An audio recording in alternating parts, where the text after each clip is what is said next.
नमस्कार, मैं हूं विजय विद्रोही। आप देख रहे हैं अनकट। एक शेर है, जाती रही लम्स की वो नरमी बुरा हुआ।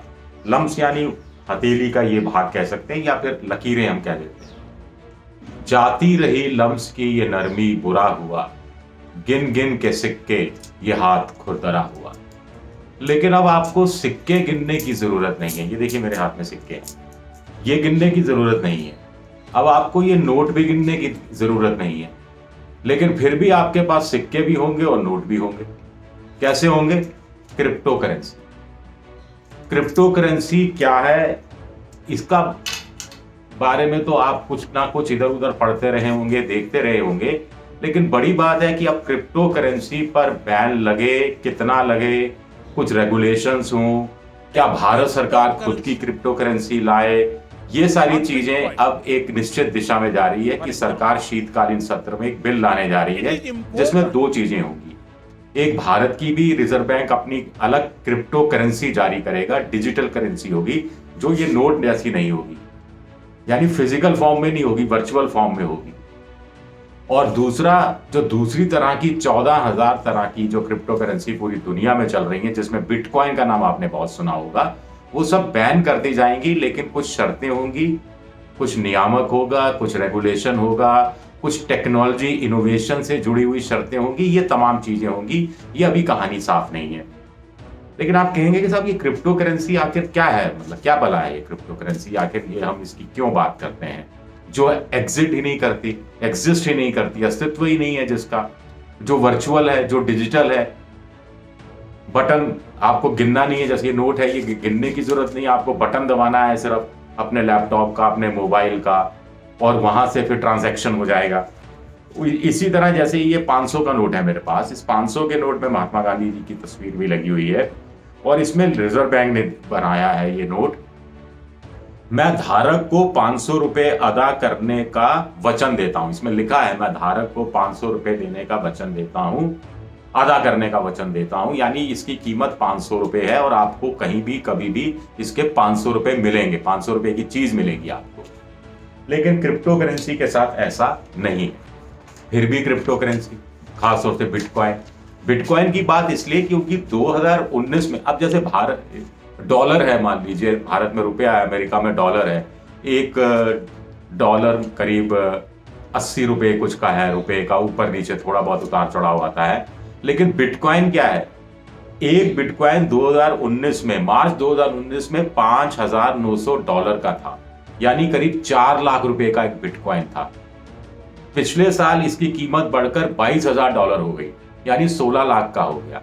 और आज की तारीख में एक बिटकॉइन की कीमत $56,000 है। जी हाँ, 56,000 करीब डॉलर, जिसको रुपए में अगर कन्वर्ट किया जाए तो करीब 42-43 लाख रुपए, कुछ लोग कह रहे हैं और बढ़ के ये 45-46 लाख रुपए भी हो सकता है। पॉन्जी स्कीम है, मुनाफा कमाने की स्कीम है, सट्टा है, मनी लॉन्ड्रिंग वाली जैसा केस है, ब्लैक मनी है, बहुत सारी बातें कही जा सकती। लेकिन जैसे पुराने जमाने में जो राजा महाराजा होते थे, अपने अपने सिक्के चलाते थे और सिक्कों से सरकार का इकबाल तय होता था, राजा का इकबाल तय होता था। सोने का सिक्का, चांदी का सिक्का। मोहम्मद बिन तुगलक ने, आप जानते हैं कि जो 3 तुगलकी फरमान जारी किए थे, उसमें सोने के सिक्के की जगह उन्होंने कहा कि क्यों इस पर पैसा खर्च किया जाए, मुद्रा ही तो है, मुद्रा ही तो हमें एक्सचेंज करनी है और उसकी कीमत तय करनी है। जैसे कि ये 500 का नोट है, इस पे इसका वजूद कैसे है 500, क्योंकि इस पर रिजर्व बैंक ने लिखा हुआ है, गवर्नर साहब के हस्ताक्षर है। अब इसकी जगह ये इतना सा भी होता तो भी इसकी कीमत इतनी होती, अगर इतना सा भी छपा होता तो इतनी होती, इतना सा भी होता तो इतनी ही कीमत होती, 500 रुपए। तो ऐसे ही मोहम्मद बिन तुगलक ने कहा कि चमड़े का सिक्का जारी कर दिया जाए। चलिए वो कहानी में नहीं जाना चाहता, लेकिन मोटे तौर पर क्रिप्टो करेंसी की बात कर लेते हैं। भारत में भी आज की तारीख में कहा जाता है कि 1.5 से 2 करोड़ लोग हैं जो क्रिप्टो करेंसी का इस्तेमाल करते हैं, खरीदने बेचने का काम करते हैं, और 73,000 करोड़ की पूंजी लगी हुई है। क्रिप्टो करेंसी और दूसरी जो है उनका एसेट कुल मिलाकर 7 से लेकर 8 लाख करोड़ का है। क्रिप्टो करेंसी ऐसी करेंसी है जो वर्चुअल है एक तरह से, जो मैं बात आ ही चुका, लेकिन आप उसको जब एक जाते हैं खरीदने के लिए तो आपको रुपए में या डॉलर में या पाउंड में या यूरो में ही पे करना पड़ता है। और उसके बाद वो वर्चुअल हो जाती है। वर्चुअल आपका सारा मामला घूम रहा है, डिजिटाइजेशन हो गया। लेकिन अगर आपको वापस चाहिए पैसा, रुपए में चाहिए या डॉलर में चाहिए या यूरो में चाहिए, तो वैसा मिल जाएगा आपको। एक बात ये है क्रिप्टो करेंसी के हिसाब से। रिजर्व बैंक ने 2018 में मना कर दिया था, फिर मामला सुप्रीम कोर्ट गया। सुप्रीम कोर्ट ने कहा बैन कैसे कर सकते हो, आप कुछ नियम कायदे कानून बना दीजिए। रिजर्व बैंक ने 2020 में कहा कि नियम कायदे कानून के साथ कुछ चीजें हो सकती हैं, हम खुद की भी करेंसी ला सकते हैं। भारत सरकार के पास मामला गया, भारत सरकार ने जो फाइनेंस की जो स्टैंडिंग कमेटी है उसको भी ये मामला सौंपा, जिसके जयंत सिन्हा अध्यक्ष हैं। उसने भी कहा है कि रेगुलेशन के साथ एक आया जा सकता है। प्रधानमंत्री नरेंद्र मोदी भी इसका इस तरफ संकेत दे चुके हैं। तो इसका मतलब हमारे यहाँ ये सब आने वाला है। अब इससे होगा क्या, मेरी और आपकी जिंदगी में क्या फर्क पड़ेगा? 81 करोड़ लोग हैं इस देश में, 80 करोड़ से ज्यादा, 80% से ज्यादा लोग कहते हैं जिनकी आमदनी रोज की 20 रुपए भी नहीं है।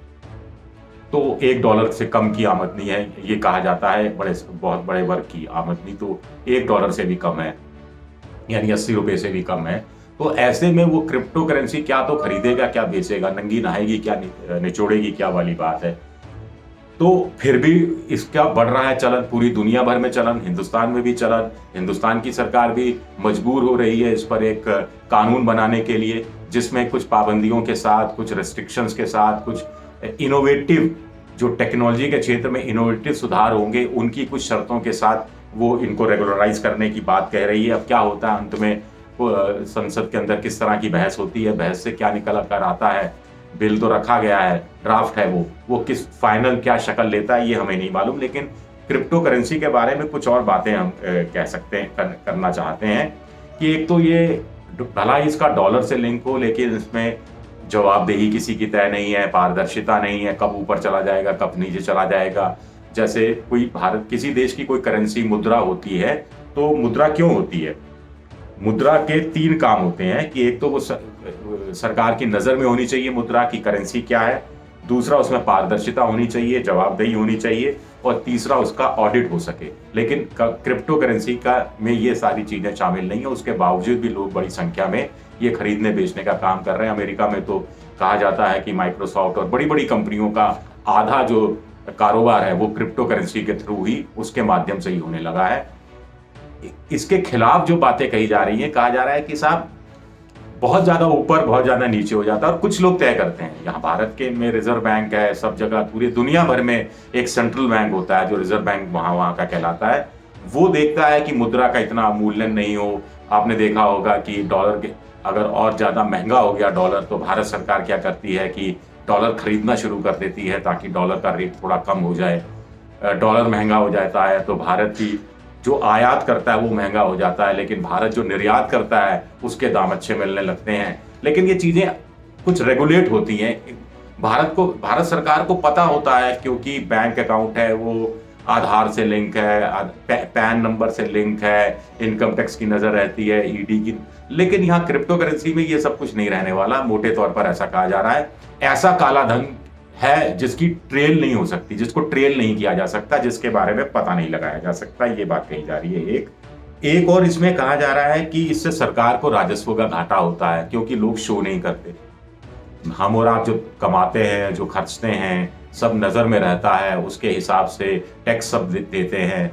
खरीदने वाला टैक्स देता है, बेचने वाला टैक्स देता है, भारत सरकार के राजस्व में जाता है। लेकिन क्रिप्टो करेंसी को लेकर आप कुछ चीजें ढकी छुपी हो सकती, कुछ चीजें हम छुपा सकते हैं। आखिर किस 14,000 तरह की क्रिप्टो करेंसी है, किस किस पर भारत सरकार, किस किस पर रिजर्व बैंक, किस पर बैंक, किस पर इनकम टैक्स नजर रखेगा। तो कुछ खास लोग हैं, उनके बीच में एक खेल चल रहा है। अमीर लोग हैं जिनका रोजमर्रा की जिंदगी का क्रिप्टो करेंसी के भाव ऊपर गए नीचे गए से लेना देना नहीं है, लेकिन कुछ लोग भाव तय कर रहे हैं। ऐसा बिल्कुल नहीं होना चाहिए। कुछ लोग अगर क्रिप्टो करेंसी अचानक खरीदना शुरू कर दें तो क्रिप्टो करेंसी का रेट बढ़ जाएगा। कुछ लोग क्रिप्टो करेंसी खरीदना बंद कर दें या उसको बेचना बड़ी संख्या में कर दें तो क्रिप्टो करेंसी का रेट घट जाएगा। अभी हाल में भारत सरकार ने जब से ये खबर दी कि शीतकालीन सत्र में वो एक विधेयक लाने वाले हैं, बिल लाने वाले हैं, तो 15-20% क्रैश कर गया मार्केट क्रिप्टो करेंसी का। यहाँ हालांकि खरीदने बेचने में भी दिक्कतें आने लगी, इस तरह की दिक्कतें आने लगी। दूसरी तरफ एक और बात है कि जैसे भारत सरकार जो पैसा कमाती है, मुनाफा कमाती है, उसका एक बड़ा हिस्सा वो गरीबों के कल्याण के लिए, वो घर बनाने के लिए, आवास योजना में, वो पुल बनाने में, वो सड़कें बनाने में खर्च करती है। लेकिन क्रिप्टो करेंसी वाले जो लोग हैं, रिजर्व बैंक भी जो अपना रिजर्व है, जो अधिशेष बच जाता है, वो भारत सरकार को देती है और भारत सरकार वो हमारे और आपके कल्याण के लिए लगाती है। लेकिन क्रिप्टो करेंसी वाले तो ये काम करने वाले नहीं है। भारत से अगर वो 1 लाख 2 लाख करोड़ भी कमाए तो भारत में एक चवन्नी खर्च करने वाले नहीं है। क्यों खर्च करेंगे? उनकी क्या जिम्मेदारी बनती है? क्या वो किसी वैध तरीके से बंधे हुए भी नहीं है? तो ऐसे में फिर क्रिप्टो करेंसी पर क्यों नहीं बैन करना चाहिए? बैन इसलिए नहीं करना चाहिए, लोग कह रहे हैं कि साहब आप बैन करोगे तो दूसरे तरीके निकाल लेंगे। नाइजीरिया की सरकार ने बैन किया तो वहां के लोगों ने दूसरा तरीका निकाल लिया और करीब $4 बिलियन से ज्यादा का ट्रेड नाइजीरिया में हुआ। अमेरिका के पास सबसे ज्यादा ट्रेड वहां हुआ। भारत में भी ट्रेड $500 मिलियन से कुछ ज्यादा बढ़ गया है, जो इंडियन एक्सप्रेस की मैं खबर पढ़ रहा था वो बता रहा है। इससे अवैध बैंकिंग को बढ़ावा मिलता है अगर नियम कायदे कानून नहीं हो। अभी जैसी स्थिति इस समय चल रही है, ड्रग्स का व्यापार इसके थ्रू हो सकता है, ड्रग्स बेचने खरीदने का सौदा है, और इसके अलावा हथियारों की खरीद फरोख्त इस माध्यम से हो सकती है। मनी लॉन्ड्रिंग के नए नए तरीके निकल सकते हैं और इसके ये एक तरह के घाटे हैं, ये बताया जा रहा है। और फिर डिजिटाइजेशन का दौर चल रहा है, इसमें बहुत सारी चीज़ें सामने रहती हैं, पारदर्शिता रहती है, बहुत सारी चीज़ें ढकी छुपी भी रहती हैं, ये बात कही जा रही है। इसलिए इसको बैन नहीं किया जाए, रेगुलेट किया जाए। ये कहा जा रहा है कि प्रतिबंध लगाने का कोई फायदा नहीं है, लोग दूसरे तरीके निकाल लेंगे।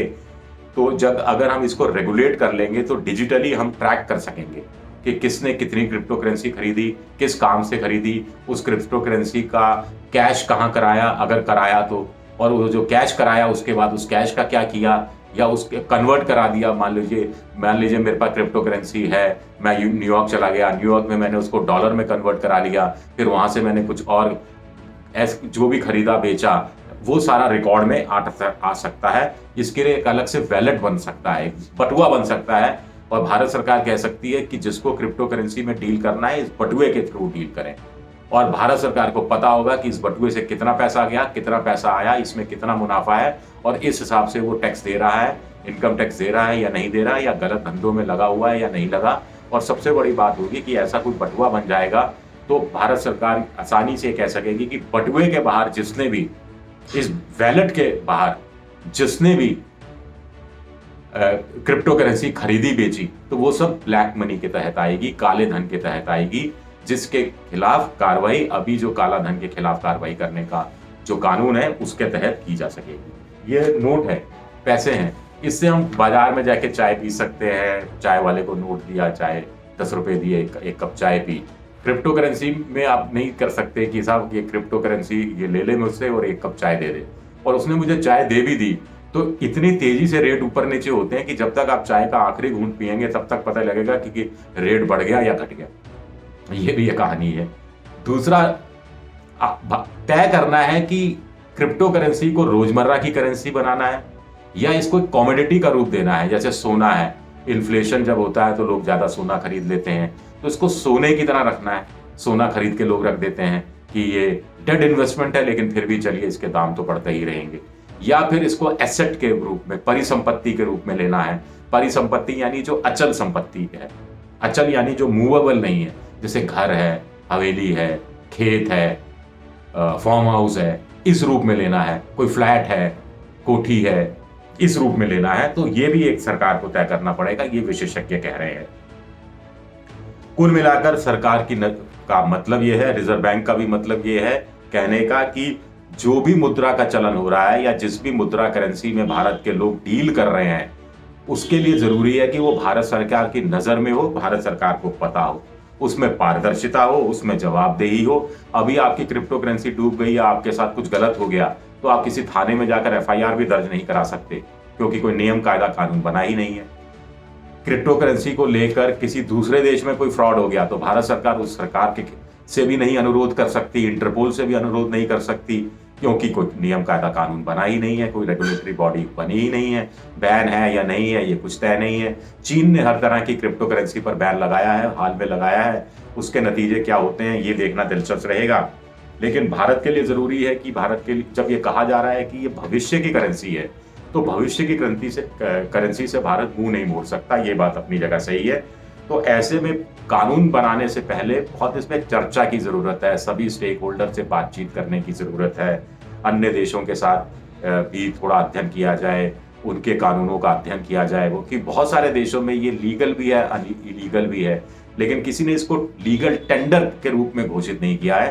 पैरेलल इकोनॉमी, यानी ये जो 500 का नोट मैंने आपको बताया, ये इस 500 के नोट का मुकाबला बिटकॉइन नहीं कर सकता उस रूप में, जिस रूप में ये 500 रुपए आपको 500 रुपए अदा करने का वचन देता है। कुल मिलाकर कहानी ये भी है।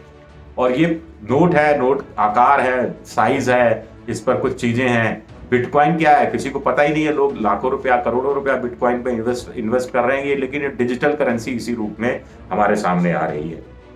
तो क्योंकि हम किसी देश की करेंसी को किसी देश की सीमा में नहीं बांध सकते, ये आर्थिक हालात पर, किसी देश की आर्थिक स्थिति कितनी मजबूत है कितनी कमजोर है, ये बहुत कुछ डिपेंड करता है कि उसकी करेंसी, उसका रुपया, अगर भारत का रुपया मजबूत होता, जैसे अमेरिका का डॉलर है, पूरी दुनिया में लोग स्वीकार करते हैं, भारत का रुपया बहुत सारे देशों में स्वीकार किया जाता है, बहुत सारे देशों में नहीं किया जाता। इसी तरह यूरो की हालत भी है, पाउंड की हालत भी है, दूसरी किस्म की जो करेंसी है दूसरे देशों की, उनकी हालत भी है। आरबीआई अपनी एक क्रिप्टो करेंसी लेकर आएगी, और जो दूसरी क्रिप्टो करेंसी है बिटकॉइन जैसी, वो भी इस देश में नियम, कायदे, कानून, नियामक, रेगुलेशन, शर्तों, एक अलग वैलेट, कुछ भी तरीका हो सकता है, उसके माध्यम से वो भी चलती रहेगी। अब दोनों के बीच में कंपटीशन भी होगा। अब रुपए की क्या स्थिति होगी, या कैश, मेरा और आप आदमी जो कुछ देर में कुछ पैसा लेकर चलता है, उसकी क्या हालत होगी मुझे नहीं मालूम, उसमें बहुत वक्त लगेगा। भारत में तो लोगों के पास मुद्रा ही नहीं है, तो वो मुद्रा का की क्रिप्टो करेंसी की बात ही क्या करेंगे, ये एक अलग कहानी है। लेकिन कंपटीशन होगा तो जो बेहतर सेवाएं देगा, जो ज्यादा रिटर्न देगा, उसका ही माल ज्यादा बिकेगा, क्योंकि हम बाजार में उतर गए हैं और बाजार का एक ही नियम होता है, एक ही शर्त होती है, एक ही सिद्धांत होता है, एक ही असूल होता है। क्या होता है? मुनाफा कमाना। तो कितना मुनाफा कौन कमाएगा, कितना मुनाफा आपकी जेब में जाएगा, कितना मुनाफा क्रिप्टो करेंसी पर रेगुलेशन लगाने से भारत सरकार के खजाने में जाएगा, ये देखना दिलचस्प रहेगा। शुक्रिया आप सबका, बहुत बहुत शुक्रिया।